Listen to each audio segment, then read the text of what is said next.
조갑제 TV 시청자 여러분 안녕하십니까. 2023년 2월 19일 밤 10시입니다. 전환기 정의 워킹 그룹이라는 단체가 있습니다. 이름은 조금 딱딱합니다. Transitional Justice Working Group입니다. 이 단체는 아주 실증적으로 북한의 인권 문제를 조사하고 그리고 널리 알리면서 정책에 영향을 주는 아주 공신력이 높은 단체입니다. 본부는 서울에 있습니다. 전환기 워킹그룹의 내력을 보면은 이렇습니다. 남한, 북한, 미국, 영국, 캐나다 5개 나라 출신 인권운동가와 연구자들이 2014년 서울에 설립한 인권조사 기록단체입니다.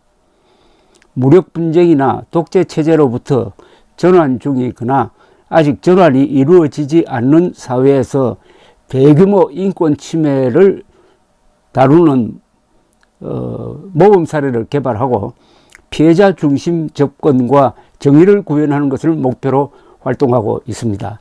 대규모 잔악행위에 대한 인권조사 기록과 책임 규명에 앞장서는 기관 및 개인들과 협력하고 경험을 공유하기 위해서 만든 단체입니다. 그런데 아주 중요한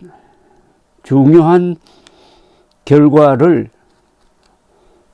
내일 발표를 합니다. 저는 미리 입수를 해가지고 이 동영상은 내일 한국 시간으로 내일 오전에 공개를 하겠습니다. 미리 지금 녹화를 하고 있습니다. 발표될 조사 보고서는 북한 풍계리 핵실험장 방사성 물질의 지하수 오염 위험과 영향 매핑입니다. 매핑은 지도를 그린다는 뜻이죠. 아주 어마어마합니다. 이 주제가 북한 풍계리 핵실험장 방사성 물질의 지하수 오염 위험과 영향 매핑. 그러니까 풍계리 핵실험장에서 6번 동안 지하 핵실험을 했는데 그러는 과정에서 지하수를 통해서 방사성 물질이 유출돼 가지고 이게 농산물이라든지 인체에 들어갔을 가능성이 농후하다 하는 어마무시한 내용의 보고서를 발표를 하게 됩니다. 우선 요약된 부분을 제가 소개를 해 드리겠습니다. 전환기 정의 워킹그룹이 20일 발표하는 북한 풍계리 핵실험장 방사성 물질의 지하수 오염 위험과 영향 매핑이란 보고서의 요지는 이렇습니다. 1. 북한 함경북도 길쭉은 풍계리 핵실험장 인근 지역 주민 수십만 명이 핵실험장으로부터의 방사성 물질 유출과 물을 통한 방사능 확산으로 위험에 처해 있다. 핵실험장 반경 40km 내 또는 인근 수계의 영향을 받는 8개 시와 군의 전체 인구는 약 108만 명이다. 핵실험장에 인접한 16호 관리소, 정치범 수용소입니다. 수감자들도 28,700명이나 된다. 이 지역에서는 6가구 중 1가구꼴로 지하수, 우물, 공동수도, 샘물 등의 식수를 의존하고 있다. 그래서 지하수가 방사능으로 오염되면은 몸에 들어올 수 있다는 이야기죠. 2. 방사능 오염 가능성이 있는 지하수 등을 통해서 생산되는 농수산물, 특히 송이버섯 등 특산물의 밀수와 유통으로 북한 주민뿐 아니라 한국, 중국, 일본의 국민들도 위험에 노출되어 있다. 송이버섯은 핵실험장 40km 내 산에서 많이 자란다. 중국도 지하수를 통한 농수산물의 방사능 오염 위험을 우려하고 있으나 이들 농수산물의 중국 유통을 막지 못하고 있다. 2015년 한국 당국은 중국산으로 둔갑하여 수입된 북한산 능이버섯에서, 이 송이버섯하고 조금 다릅니다.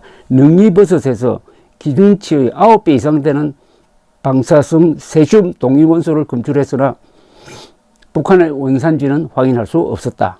2018년 한국 정부는 문재인 대통령이 김정은으로부터 선물 받은 송이버섯을 방사능 검사 없이 이산 가족들에게 나누어 주었다는 비판을 받았다. 일본은 북한으로부터 수입을 금지하고 있으나 중국산으로 위장한 북한산 송이버섯의 가격이 일본산의 10분의 1밖에 안 돼 수요가 상당하다. 조총련이 북한 버섯을 밀수하는 데 관여하고 있다는 의심도 있다. 3. 한국의 통일부는 이런 문제에 대해서 축소지향적으로 대응해왔다. 2017년과 2018년 한국원자력의학원에서 실시한 핵실험장 인근 지역 출신 탈북자 피폭 검사에서 40명 중 9명에게서 이상 수치가 나왔으나 2019년 이후에는 피폭 검사를 중단하였다. 2017년 검사에서는 30명 중 4명에게서 염색체 이상과 과도한 방사선량이 발견되었다. 2018년 검사에서는 10명 중 5명에게서 이상이 발견되었다.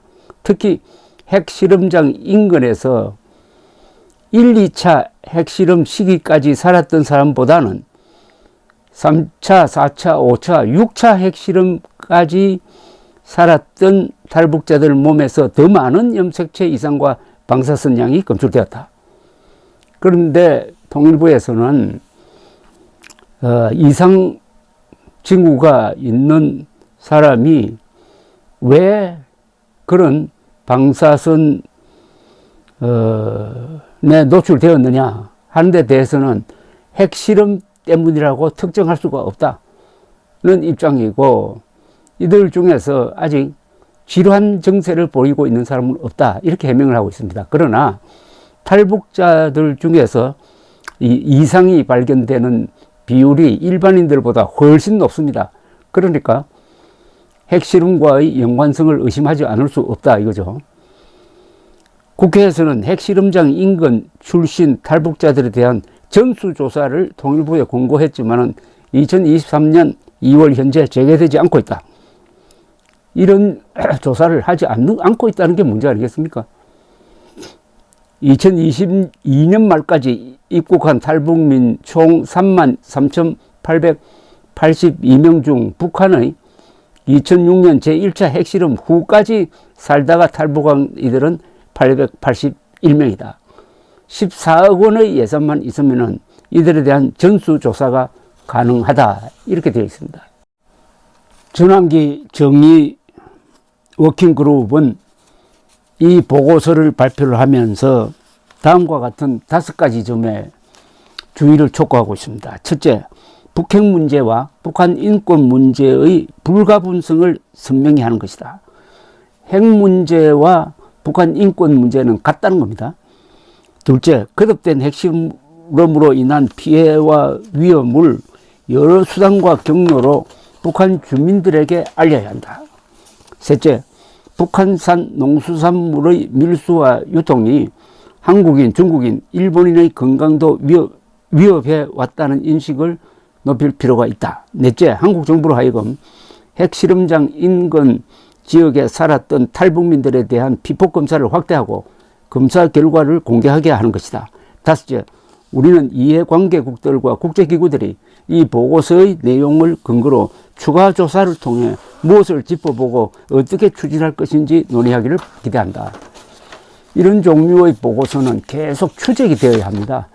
아마 이 보고서는 이 문제를 최초로 심도 있게 자료를 가지고 제기한 점에서 아주 역사적 의미가 있다고 생각합니다.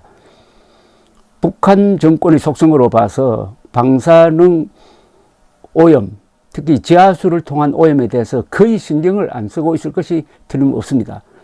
또 북한 주민들은 먹고 사는 게 바쁘니까 거기에 대해서 무관심하고, 특히 송이버섯을 채취를 해가지고 팔면 돈이 되니까 그게 방사능에 오염 되든 말든 별로 신경 쓰지 않고 유통을 하는데, 이게 중국을 통해서 한국과 그리고 일본에 들어올 수 있다. 이미 들어왔을지도 모르죠. 그 다음 문제가 거기서 살던 길주군에서 살던 사람들이 한국에 들어왔는데 한 880여 명이 되는데 그 사람들에 대한 이 방사선 피폭량 또는 염색체 이상 조사를 전수조사를 해야 된다는 건의를 하고 있습니다. 사실은 이 방사능 오염 문제는 그 후유증이 어마어마하고 또 확산될 수 있는 그런 일종의 이게 어마어마한 전염병이거든요. 그 결과는 치명적일 수가 있습니다. 절대로 이게 무심하게 넘어가서는 안 되는데 북한 정권의 속성상 핵실험을 하면서 그런 건강 문제에 대해서는 전혀 고려하지 않았을 것이 분명하므로 그 피해는 의외로 심각할 수 있다 하는 가능성을, 위험성을 고발한 최초의 보고였습니다. 감사합니다.